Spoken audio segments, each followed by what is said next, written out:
ku dhawaad 30 xafiis ayaa maanta xisbi xaakinka kulmiye ee hatan talada ayaa uu kala wareegay gudida Hoodaale iyo Daniya Duco dhammaanba xafiisadan ayaa ku kala yaala xaafadaha kala duwan ee hoos yimaada shanta degme ay ka kooban tahay magaalada Berberi gudida kambeynka gobolka Saaxil oo weheliyaan mas'uuliyiinta xisbiga kulmiye ee heer gobol oo iyagu saaka iridaha u furay xafiisadan ayaa hadal halkaas uga soo jeediyay taageerayaasha xisbi xaakinka kulmiye ee ku dhaqan magaalada Xeebta Berbera waxaana kamid ah hadaladoodii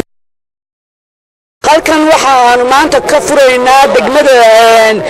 gudaheeda Berbera 35 guri 3 guri waxaan ugu wareejiyay gudida Hoodaale 5 gurina waxaan hablaha Saaxil iyaguna Daniya Duco sanna hablaha san ugu wareejinaya 35 kaasaan gudoomaynaa halka waxa ka aragtaan kulmiye loo sii shaqeeyay guusha kulmiye iyo Muuse Biixi Cabdi iyo Cabdiraxmaan Sayni oo guusha ka arina soora qoladan Hoodaale iyo Daniya Duco guriyaha farabadan lagu wareejiyay aad iyo aad baan idinku mahadnaqaynaa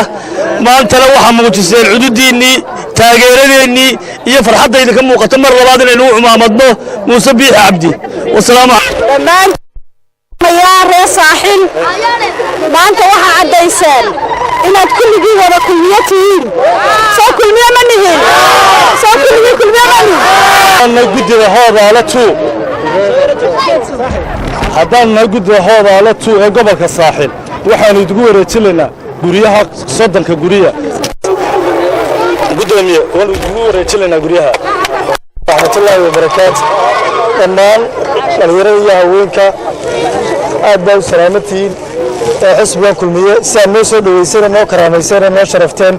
لما أبدا ما ستي ما دام أنها نقدمات بربرة يبقى اللي يريد ريال بربرة أنتي نبغى ولا جرنا إنسان أبدا دي كم حد قال لي سودويتي نبلارن يعني سميسين هل كان واحد ما هذا بلارن متشيدين يا بود زين هذا عليه ويجوز حلقاتي حدود لحد مرق واحد كستوى ما تسكح حلقاتي وما تان كل وريجينه بريشان يسودن بريا runtii waxaan aad iyo aad halkan uga mahad celinayaa ciddii gudidii soo xilqaantay inay ku wareejiyaan gudida kaambeenka 30 guri waxaan kan uga mahadnaqayaa gudiga Hoodaale waxa xaqiiqo ah ilaa iyo muddadii ilaa iyo ayaamaha waxaanu ku jirnay guriyo fara badan oo aan imka tiradooda soo koobi karin oo ay ku tawarraceen dad xisbiga maal gashanaya waa tallaabo xaggii wanaagsan loo qaaday waxa loo baaro shalayta waxay ahayd in xisbiga isaga wax laga doono maanta waxay maraysaa in xisbiga isaga wax la gashado qof walba inuu tabarruc qaybtiisa ka qaato saasuna waa sida saxda ah ee xisbiga loogu talagalay in xisbigu uu sidaa ku dhismo oo wax la wada leeyahay uu noqdo hore waxaan idin sheegayaa xisbigan kulmiye xisbi la kala leeyahay ma aha waxaan la xuquuq tihiin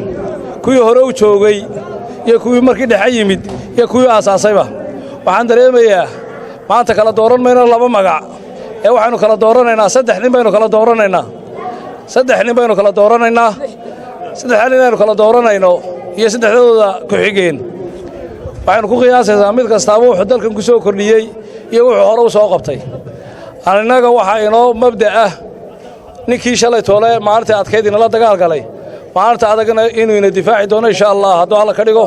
taasi codkeena inaan ku siino waxaan aaminsanahay in maanta Ilaahay idin waafajiyay tubtii saxnayd iyo dariiqii toosnaa qoladii inaan ugu soo biirtay aad iyo aad baan idin soo dhaweynayaa Cabdirashiid Mubaarak Cabdi Cabdirashiid Soul Television caalamiga Somali Cable magaalada Berbera